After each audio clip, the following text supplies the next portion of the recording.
37 ಆಯ್ತು ಬಿಜೆಪಿಯ ಮುನ್ನಡೆಯ ಕ್ಷೇತ್ರಗಳು. 36 ಸರ್ಕಾರ ರಚನೆಗೆ ಬೇಕಾಗಿರುವಂತ ನಂಬರ್. ಸದ್ಯಕ್ಕೆ 37 ಕ್ಷೇತ್ರಗಳಲ್ಲಿ ಬಿಜೆಪಿ ಮುನ್ನಡೆಯನ್ನ ಕಾಯ್ದುಕೊಂಡಿದೆ. ಸರಳ ಬಹುಮತವನ್ನ ದಾಟಿ ನಾಗಾಲೋಟದಲ್ಲಿ ಬಿಜೆಪಿ ಮುನ್ನುಗ್ತಾ ಇದೆ. ಎಕ್ಸಾಕ್ಟ್ ಆಗಿ ಫಲಿತಾಂಶ ಬರೋದಕ್ಕೆ ಇನ್ನೂ ಸ್ವಲ್ಪ ಸಮಯ ಬೇಕಾಗುತ್ತೆ. ಇದು ಮುನ್ನಡೆಯ ಒಂದು ಟ್ರೆಂಡ್. 37 ಕ್ಷೇತ್ರದಲ್ಲಿ ಬಿಜೆಪಿ ಅಭ್ಯರ್ಥಿಗಳು ಮುನ್ನಡೆಯನ್ನ ಸಾಧಿಸ್ತಾ ಇದ್ದಾರೆ. ಅಂದ್ಕೊಂಡಂತೆ ಬಿಜೆಪಿ ಮೊನ್ನೆನೇ ಸೆಲೆಬ್ರೇಷನ್ ಶುರು ಮಾಡಿಬಿಟ್ಟಿತ್ತು. ಎಕ್ಸಿಟ್ ಪೋಲ್ಗಳನ್ನೆಲ್ಲ ನೋಡಿದಾಗ ಸೆಲೆಬ್ರೇಷನ್ ಆಗಲೇ ಬೇಡ, ಯಾಕಂದ್ರೆ ಎಕ್ಸಿಟ್ ಪೋಲ್ಗಳು ಎಕ್ಸಾಕ್ಟ್ ಪೋಲ್ ಆಗೋದು ದೆಹಲಿಯಲ್ಲಿ ಸ್ವಲ್ಪ ಕಷ್ಟ ಅಂತ ಹೇಳಿದ ಮೇಲೂ ಕೂಡ ಒಂದು ಕಾನ್ಫಿಡೆನ್ಸ್ ಬಿಜೆಪಿಯಲ್ಲಿತ್ತು. ಅದರಂತೆ ಮತದಾರರು ಈ ಸತಿ ಬಿಜೆಪಿಯತ್ತನೇ ಒಲವನ್ನ ತೋರಿಸಿದ್ದಾರಾ? ಎಕ್ಸಾಕ್ಟ್ ಆಗಿ ಆ ಫಲಿತಾಂಶ ತಿಳಿಯೋದಕ್ಕೆ ಸ್ವಲ್ಪ ಹೊತ್ತು ಬೇಕಾಗುತ್ತೆ. ಆದರೆ ಈಗಿನ ಟ್ರೆಂಡ್ ಅಂದ್ರೆ ಆರಂಭಿಕ ಮುನ್ನಡೆಯನ್ನ ಗಮನಿಸಿದಾಗ ಮ್ಯಾಜಿಕ್ ನಂಬರ್ ದಾಟಿ ಬಿಜೆಪಿ ನಾಗಾಲೋಟದಲ್ಲಿ ಮುನ್ನುಗ್ತಾ ಇದೆ.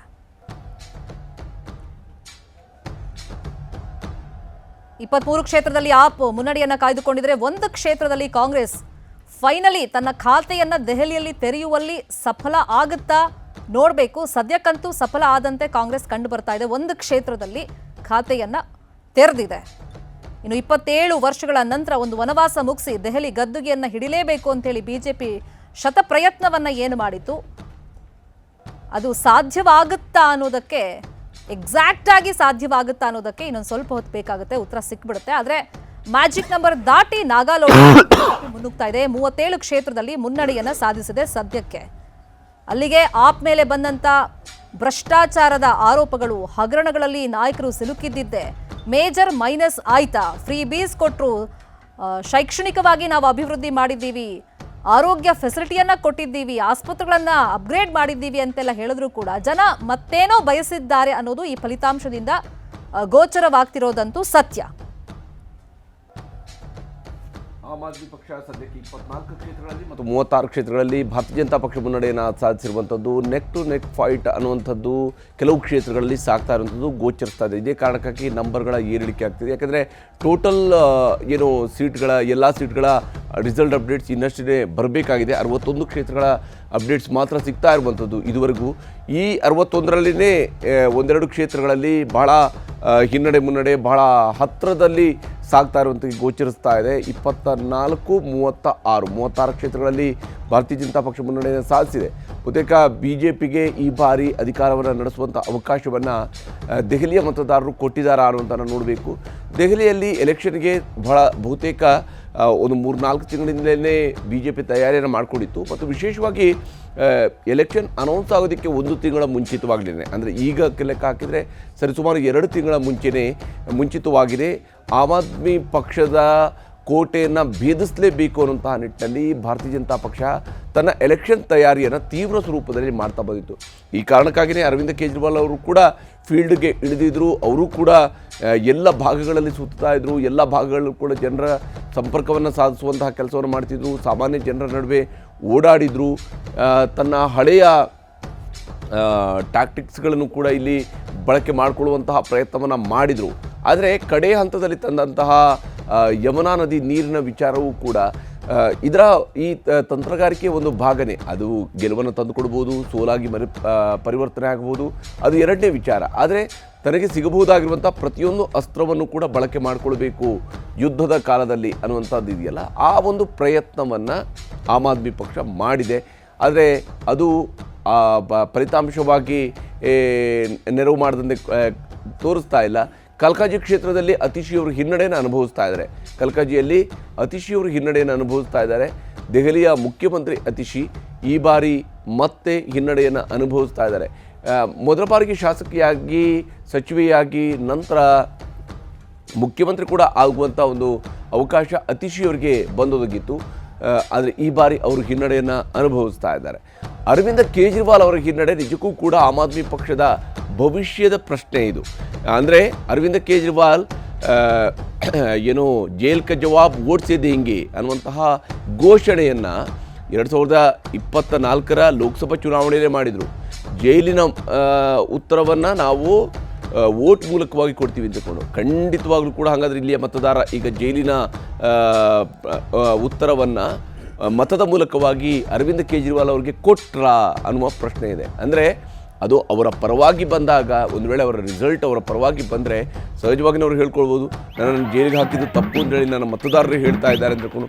ಆದರೆ ಸೋತರೂ ಕೂಡ ಅದನ್ನೇ ಒಪ್ಕೊಳ್ತಾರೆ, ನಾನು ಜೈಲಿಗೆ ಹೋಗಿದ್ದು ತಪ್ಪು, ನನ್ನಿಂದ ತಪ್ಪಾಗಿದೆ, ಹೀಗಾಗಿಯೇ ನನ್ನ ಜನ ನನ್ನನ್ನು ತಿರಸ್ಕರಿಸಿದ್ದಾರೆ ಅನ್ನೋದನ್ನು ಒಪ್ಕೊಳ್ತಾರಾ ಅನ್ನೋಂಥ ಪ್ರಶ್ನೆ ಕೂಡ ಇದ್ದೇ ಇದೆ.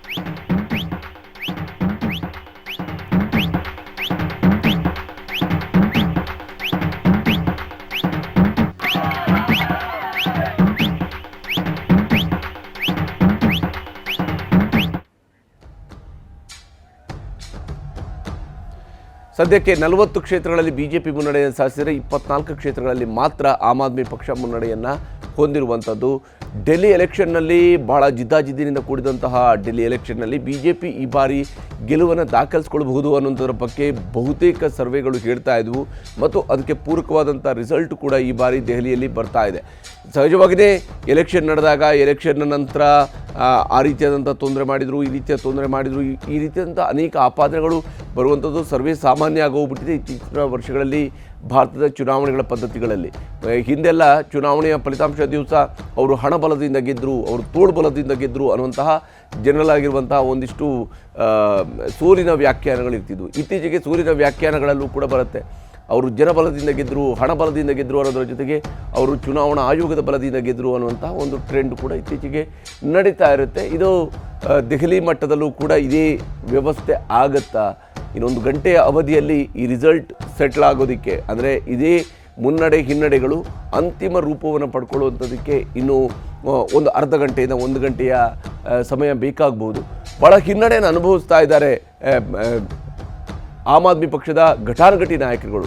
ಸೋಮನಾಥ್ ಭಾರತಿಯಿಂದ ಹಿಡಿದು ಅರವಿಂದ್ ಕೇಜ್ರಿವಾಲ್ ಅವರಿಂದ ಹಿಡಿದು ಅತೀಶಿ ಅವರಿಂದ ಹಿಡಿದು ಮನೀಶ್ ಸಿಸೋಡಿಯಾ ಅವರಿಗೆ ಘಟಾನುಘಟಿ ನಾಯಕರುಗಳು ಹಿನ್ನಡೆಯನ್ನು ಅನುಭವಿಸ್ತಾ ಇದ್ದಾರೆ.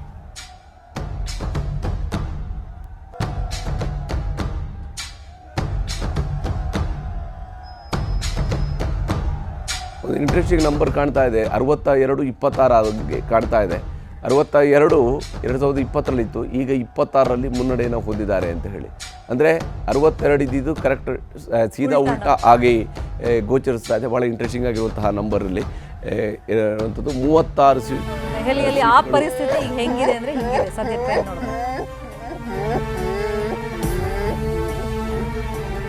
ಕೇಜ್ರಿವಾಲ್ ಕೂಡ ಹಿನ್ನಡೆಯನ್ನು ಅನುಭವಿಸ್ತಾ ಇದ್ದಾರೆ, ಅವರ ಪಕ್ಷವೂ ಕೂಡ ಹಿನ್ನಡೆಯನ್ನು ಅನುಭವಿಸ್ತಾ ಇದೆ. ಒಂದು ರಾಜಕೀಯದ ಏನು ಕ್ರಾಂತಿಯ ಸ್ವರೂಪದಲ್ಲಿ ಇದ್ದಕ್ಕಿದ್ದಂತೆ ಒಂದು ಪಕ್ಷ ಬರುತ್ತೆ. ಆ ಪಕ್ಷ ಬಂದು ಒಂದು ರಾಜ್ಯದ ಚುನಾವಣೆಯಲ್ಲಿ, ಅದು ಪೂರ್ಣ ಪ್ರಮಾಣದ ರಾಜ್ಯ ಅಲ್ಲದೇ ಇದ್ದರೂ ಕೂಡ ರಾಷ್ಟ್ರದ ರಾಜಧಾನಿಯಲ್ಲಿ ಬಹಳ ದೊಡ್ಡದಾದಂತಹ ಒಂದು ಹವಾ ಕ್ರಿಯೇಟ್ ಮಾಡುತ್ತೆ. 13ರ ಚುನಾವಣೆ, 15ರ ಚುನಾವಣೆ, 20ರ ಚುನಾವಣೆ, ಸತತ ಗೆಲುವುಗಳು.